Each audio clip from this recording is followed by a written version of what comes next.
আজকে রক্তদান শিবির করলেন, কি উদ্দেশ্য বা কি লক্ষ্য? আমরা দীর্ঘদিন ধরে ক্লাবের বিভিন্ন পুজো বা এর সঙ্গে যুক্ত ছিলাম, কিন্তু আমরা পুজোর সঙ্গে সঙ্গে আমরা চাই যে মানুষের পাশে দাঁড়ানোর জন্য। তাই আমাদের এবছর একটা আলাদা প্রয়াস নিয়েছি যে রক্তদান শিবিরের ব্যবস্থা করেছি। কত বছর ধরে করছি? রক্তদান শিবিরটা আমাদের এই প্রথম বছর আমরা শুরু করেছি, তবে পুজো আমাদের দীর্ঘদিন ধরে চলছে।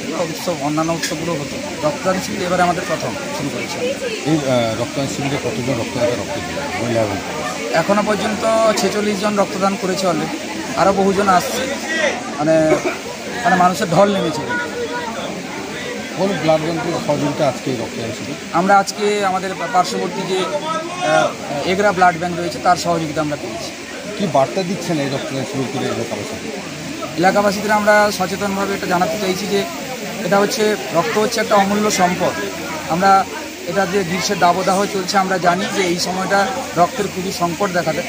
তাই এই রক্ত সংকটকে কিছুটা লাঘব করার জন্য, আমরা মানুষের পাশে থাকার জন্য আমাদের এই জগন্নাথপুর নবযুবক সংঘ ক্লাব প্রতি বছরই কোনো না কোনো কিছু একটা করে।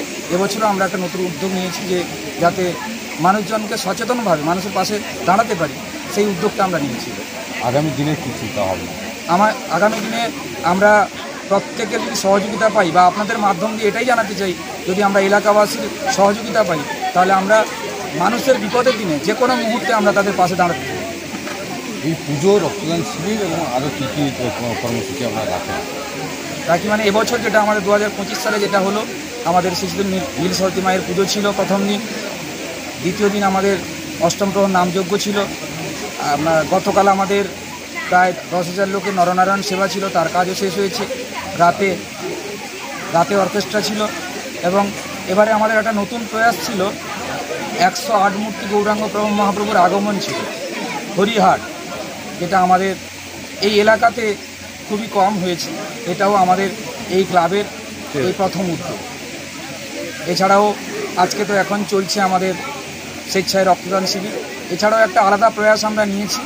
আমরা জানি যে বহু মানুষ তাদের রক্তের বিভাগটা পর্যন্ত জানে না, সেই জন্য আমরা এবারে একটা বিনামূল্যে রক্তের বিভাগ যাতে জানতে পারে তারও একটা উদ্যোগ আমরা নিয়েছি। সেটাও আমাদের চলছে।